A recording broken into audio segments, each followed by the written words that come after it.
Hey toy community, Tayraygun here, and there's something I want to talk about today. That right up there, right? Autism, I have autism, and toy collecting. Let's get into it and unmask some things. Ray guns, Legos, bricks and toys.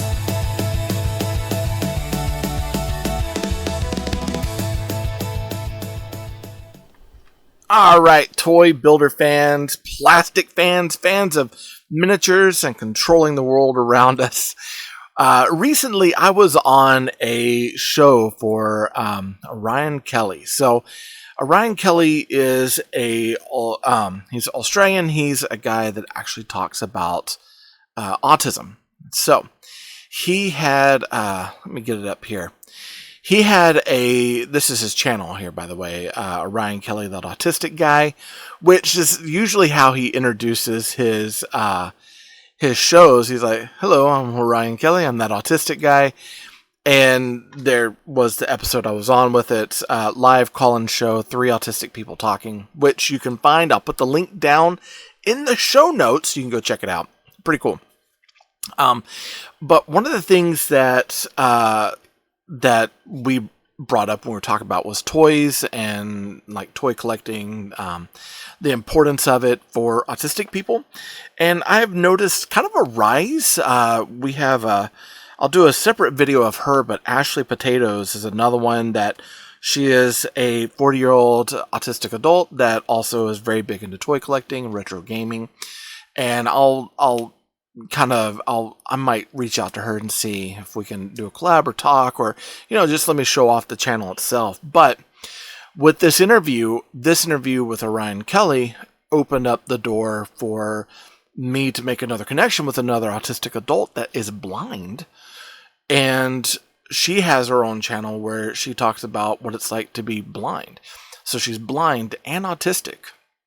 And it was very, very interesting because it opened my eyes to, one of the videos I watched was something as simple as, how do blind people pour hot liquids? Well, normally with cold liquids, she would put her finger in the cup and she could line things up. But with hot liquids, you don't want to burn your fingers off. So she's talking about a device that she would use. And it's very eye-opening to what's, the world around us, things we don't normally see, right?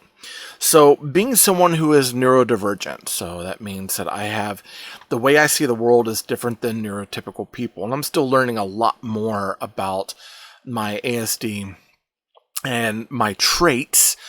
Some people say symptoms, but I personally like to say traits at this point, because I don't want it to seem like it's this harsh, hardcore, awful thing, because it's not. It's just a difference in positioning myself in the world than everyone else. Now, I brought this up as autism and toy collecting because obviously, if you're watching this channel, you know I'm an avid toy collector. I love Legos, I love toy engineering, action figures, I like reviewing them and talking about them.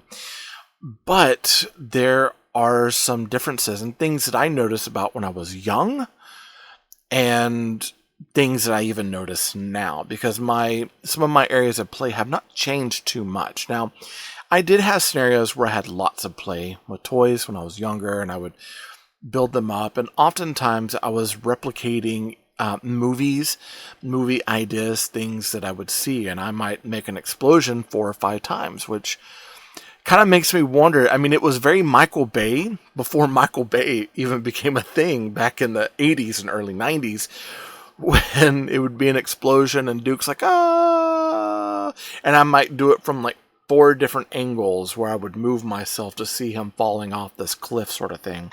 Very dramatic, very dramatic. But the idea was that a lot of my play was setting up the toys. I hardly like smashed them together and did like that. So like things like the giant, was it LGN, I believe, that did them, the giant wrestlers that were like the solid rubber. I had a friend that had one, and he tried to smack me with it. Those things hurt, by the way, if you do get hit with them. But like those where you could bounce them and wrestle them and beat them, I didn't necessarily enjoy that kind of play. I enjoyed role-playing, so like, Nerf blasters, things like that I could be involved in it. And I struggled with areas of play because I would want to control the situation. And it started making me think about autism and toy collecting now as an adult. And it's one of those things that I see it as a way to interact in a world that might not be set up for me, and interact in a way that I can experience things that don't give me overwhelm. So in the interview, we were talking, and we were talking about different aspects of talking about toys and repetition, things like that. So I figured, we will here, pull this up. There we go. And we'll look at some of it. So one of the things is we were talking about repetitions. There was movies I'd watched. There's certain aspects of toy collecting where I was very, very hands-on with the things I had, complete a set sort of thing. And this is a part of what he says about it. Yeah, looking back is so important too when you get a diagnosis, because you realize that there's reasons. So, for example, the repetition of shows and movies and things, that's actually that was regulating, that was serving a purpose. Or the collecting of things, that's a passion and a special interest, which in effect draws you into focused alone time or focused time on a passion or an interest, which fills you up. It's the lifeblood of autistic people. So when you look back, you can start to go, oh, this was for that, this was for that, rather than you were doing stuff and people were saying, stop that. Will you stop making that stupid noise? Will you stop doing it? There's now a reason why these things were happening, and it makes so much more sense, which is one of the great things. But in saying that too, as you said, it doesn't change the fact that, a large part of your life, the majority of people in your life were pushing against what you needed. And what you said something which really got me, and I had the same. How good is it when you're undiagnosed and you look back and you have that one person in your life, and mine was a grandma too, who no matter what would always just be that person that would be like, I like you just the way you are. This is, you're great. And what he's saying is, so there was a story in there where my grandmother, so it was over the Battle Raptor, Samari Battle Raptor from the Masters Universe 2000X series. It came out in like 2002, 2003 by Mattel. And it was Skeletor's, main dinosaur ride. I think I put my Fire Armor Skeletor on him. And it was one of those that I got. I was like 30 something, and my grandmother on my dad's side was there at our parents' house, and we were all hanging out. And, I got some pushback from my family, like, oh, yeah, he's still getting toys, the weird guy getting toys. And my grandmother, she kind of pulled me off to the side. She goes, you seem very excited about this. I'm like, yeah, it's so cool. He shoots a missile out of his mouth, though I'm surprised they didn't do like a fire missile. And I'm just chit-chatting about it, And she goes, you're amazing how you are. Don't ever change. Don't ever let people change you, And that's something that I want to bring forth about this, because oftentimes in our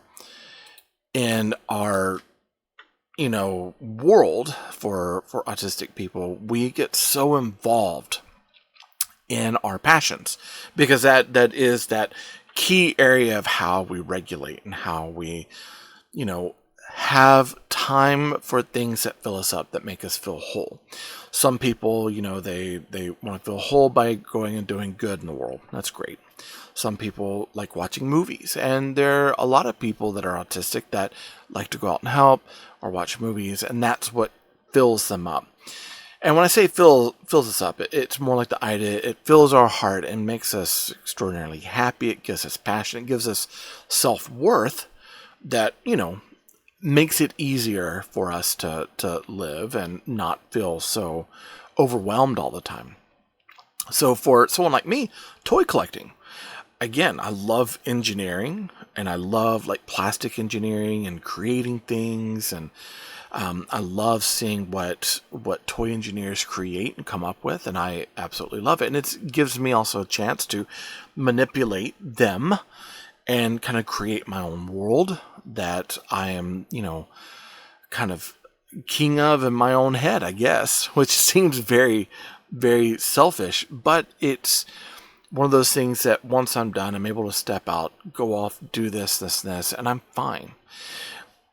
But the toy collecting aspect, that's a part of me that makes it that makes it easy for me to survive in this world and feel like I've got something that's worthwhile. Now, that brings me to this. So on one of my videos recently, I had gotten a message from Sienna Price, 1351, and here's what it reads. It says, "Hello, new subscriber here.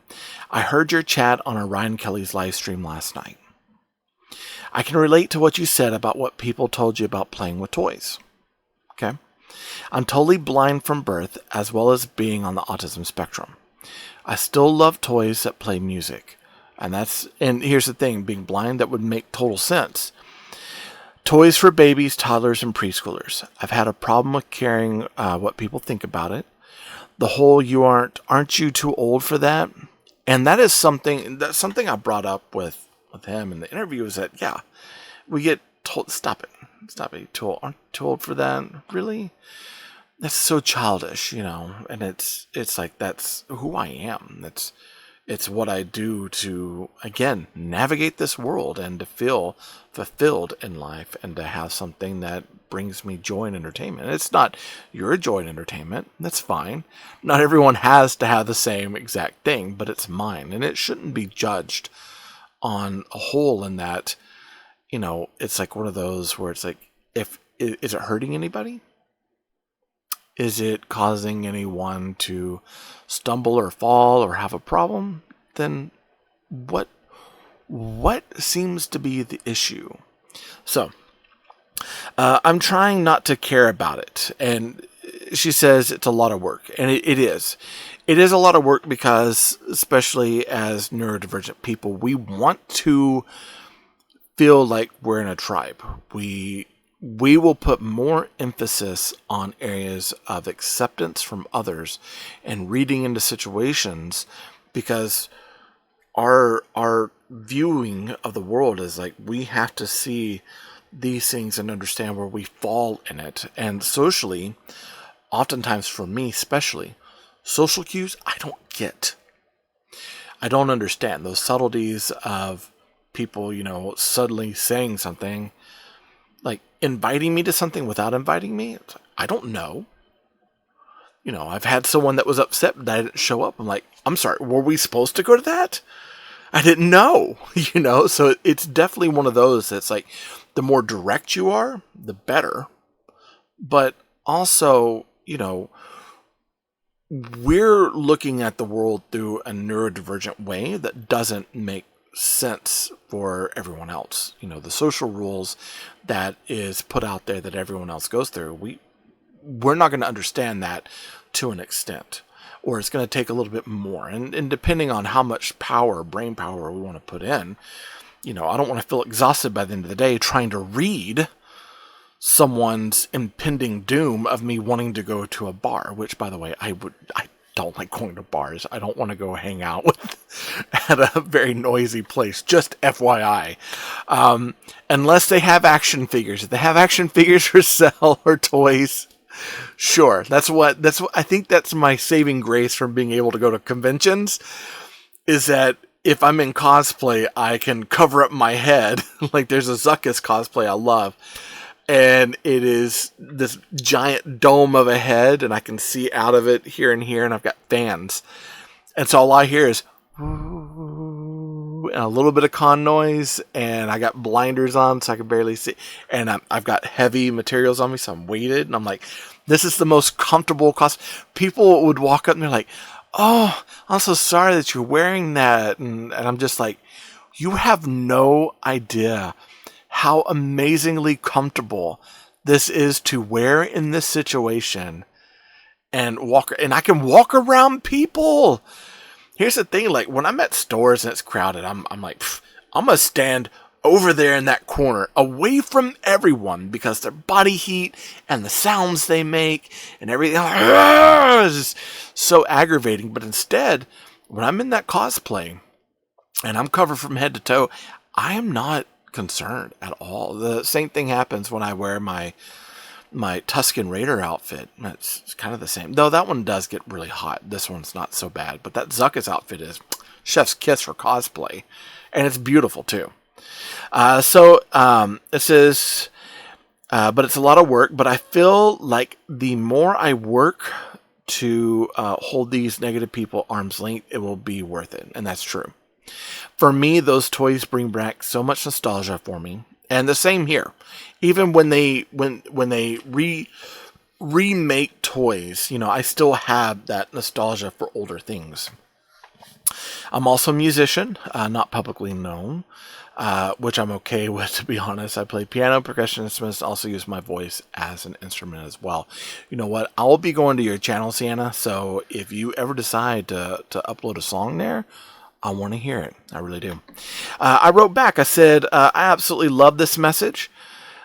We should not drop out of our interest for what others think. And that is, here's the thing, for an autistic person, child or adult, and I work in education, so I actually work with autistic kids as well, neurodivergent kids across the spectrum with different needs.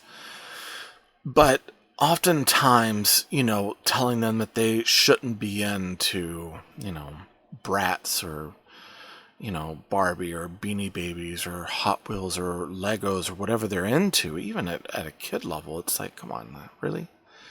I had a kid in my high school that was really into trains. I supported him. I was like, that's great. I love it. Absolutely love it. And I did not shy away on my end about my love for cosplay, games, toys as well. And it's, a lot of people could look at it and say it's very, very childish. However, it is also truly invigorating for the autistic mind to be able to get involved into a passion that they have and just absolutely love it. And here's the thing, I have passions that come and go. It's that kind of that joke of you get into it, you learn everything there is about it, and then you kind of push it away. But like toys for me, that has been an ongoing thing since I was a kid, and we'll talk about that more in a minute. I did say that it's hard because we do want to be a part of a tribe, which we talked about. But we view and experience the world in a very different way. I love that you love musical toys. It's amazing. And being blind, I'm sure that sound and melody are enjoyed on a level I could never understand. And that's one thing that I would say for my neurotypical viewers is that, listen, this might not be for everyone, but that idea that us were sharing something out there that is just a new way of looking at the world and how people feel and assess information. So I love this connection that I made here with Sienna. I think that's really cool because it's opening my eyes to things that I didn't see before either. So I love this. I said I'd love to do a video about autism and toy collecting. She gave me permission, so I wanted to share this with you as well. And you can see right there in the comments, Santa Price 1351 if you want to go check out her channel. Pretty cool. Orion here, if you're interested at all about learning about autism, how it affects autistic people to navigate the world, if you're neurotypical and you're like, I don't understand, this might be a really good place to go to start. You can actually look at the shorts. He has incredible shorts, lots of good videos, really solid person. As I go on and I talk about autism in some form or fashion of the toy world, I will share over other autistic people that I either engage with or I do toy collecting with, so that way you can be aware of it. And yeah, it is such an honor to have been on Orion Kelly's show. And I'm gonna go ahead and tell you, I seriously was, because he always introduces the show of, hello, I'm Orion Kelly, that autistic guy, and I really wanted to say that at the beginning when he got me on the show, but I had a whole dialogue in my head about whether that was appropriate or not. So again, that whole thing of like, what does it mean when you have autism? What are things like? It's like I will play out 15 scenarios about saying something and trying to understand and figure out if it is socially appropriate or not. So by the time I'm done with the conversation with someone, I'm mentally burnt out for the rest of the day, which can hardcore be problematic. Absolutely problematic. Hey, listen, if you enjoyed this and you want to know more, let me know down in the comments. I'll probably be making more of these things. I'm trying not to overload my channel with it, but I figured it was something we need to talk about, autism and toy collecting, and I'll touch back on this at another point. So till then, hey, I'll see you all later. Be sure to subscribe, hit that bell for notifications to be alerted if anything comes from me to you. Comment down below and like this video. It helps YouTube know that you like what I'm making. Want to help out the channel? Be sure to get something out of the affiliate link down below or in the shop in the link tree in the bio. Hey, I love you all. Jesus loves you more. There's nothing you can do about it. Good luck with the build and happy brick hunting.